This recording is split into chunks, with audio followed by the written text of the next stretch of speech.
Isinusulong sa Kamara na suspindihin ng 8 hanggang 12 linggo ang regular academic program ng Department of Education para matutukan muna ang mga estudyanteng hirap sa math at pagbabasa. Ano kaya ang opinyon ng mga estudyante at magulang tungkol dyan? May unang balita, si Jomer Apresto. 9 times 9. Wait. 9 times 9. 9 times 80. Wala, kinakamay po namin. 9. 9 times 9. 9 times 9, 91. Ay, 81 pala. Yan ang sagot ng ilang high school students sa Maynila sa simpleng problem solving. Anong basa mo dito?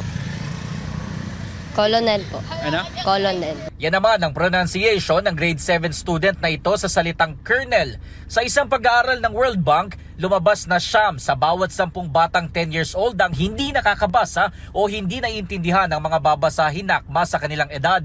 Dahil dito, isinusulong ng ilang mambabatas na suspendihin muna ng 8 hanggang 12 linggo ang regular academic program ng Department of Education.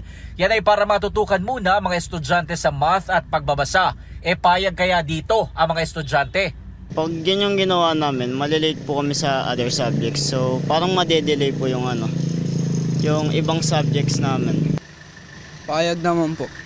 Kasi pagod na rin po kami sa subject po namin. Puro na lang po kami research. Maganda rin po yung kasi yung iba po. Para po makahabol po sila sa lesson po nila. Tsaka po ma-practice po nila yung pagbabasa po nila.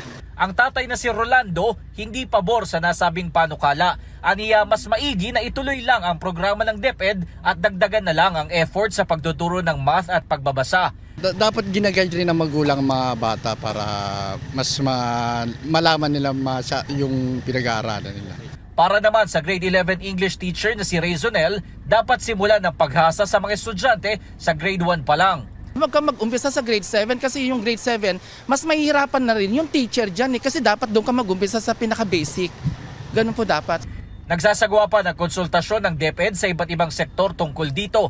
Sa nasabing plano, nais nilang gawin ang 8-week program para sa lahat ng 25 million na grade 1 to 12 students. Pero dahil sa kulang ang mga guro, balak ng DepEd na ipatupad muna ito sa ilang piling grade 7 to 10 students.